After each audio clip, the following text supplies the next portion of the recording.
W komentarzach pod moim ostatnim filmem sporo widzów wyraziło zaniepokojenie czymś o tajemniczej nazwie ACTA II. Rzekomo pod pozorem ochrony praw autorskich Parlament Europejski ma przegłosować dyrektywę ograniczającą wolność słowa w internecie. Platformy takie jak Facebook, YouTube, Instagram, Twitter, Snapchat i wszystkie inne mają mieć obowiązek monitorowania i filtrowania zamieszczanych przez użytkowników treści. I jeżeli będą one naruszały prawa autorskie, będą blokowane i usuwane. Ma to być rzekomy koniec memów, filmików, screenów, cytatów, poradników do gier, piosenek itd. Dosłownie koniec wszystkiego. Na cały internet ma zostać nałożony kaganiec cenzury. Dodatkowo ma zostać wprowadzony podatek od linków, czyli od udostępnienia czegokolwiek ma być pobierana opłata, czyli koniec internetu jaki znamy. Drodzy widzowie, w mojej opinii nic z tego nie będzie. To, co zostało określone mianem ACTA II, czyli projekt dyrektywy, jest tworem, nad którym pracuje Unia Europejska. Platformy, z których my korzystamy, takie jak YouTube należący do Google'a, czy Facebook, Instagram itd., to firmy amerykańskie. Mają też oczywiście swoje oddziały na terenie Unii Europejskiej, ale to wciąż prywatne firmy amerykańskie, jedne z najpotężniejszych i najbardziej wartościowych na świecie. Są one w rękach Amerykanów. I teraz, czym dla tych firm jest Unia Europejska? To po prostu rozwinięty i ogromny rynek, zamieszkały przez 500 miliarda ludzi korzystających z ich amerykańskich platform. Na czym zależy takiemu Markowi Zuckerbergowi, twórcy Facebooka, czy Larry'emu Page'owi, założycielowi Google'a?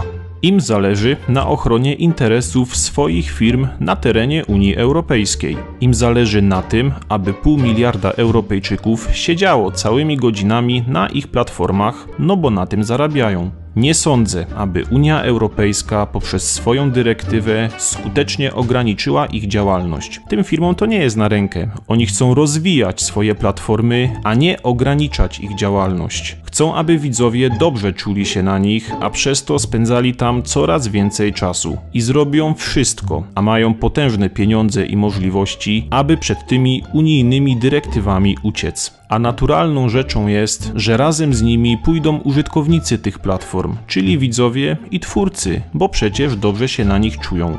Załóżmy teraz, że jakimś cudem politycy Unii Europejskiej przekonają stronę amerykańską. Wmówią im, że ta dyrektywa jest fajna i potrzebna i w ogóle to jeszcze zyskają na niej, a nie stracą, a Amerykanie to łykną i dopuszczą do cenzury i maczania łap w ich własnych portalach. Załóżmy jeszcze, że amerykańscy politycy też to poprą i dostosują do tego swoje prawo, zmuszając tym samym amerykańskie platformy internetowe do cenzury treści.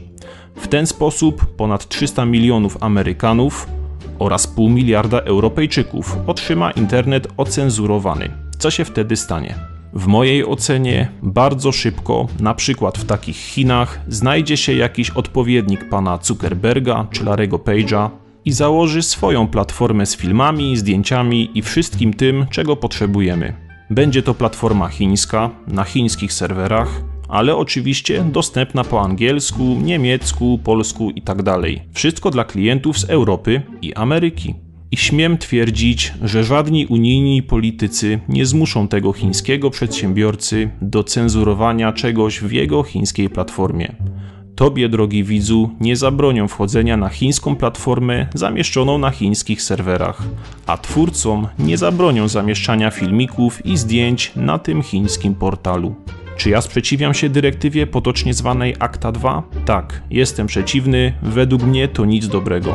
A czy się nią przejmuję? Nie, bo nie uważam, że coś złego się stanie. Rynek nie znosi próżni. Jak są ludzie chcący wolnego internetu, to znajdzie się ktoś, kto im go da. Jak jest na coś potrzeba, to znajdzie się ktoś, kto dla zysku tę potrzebę spełni.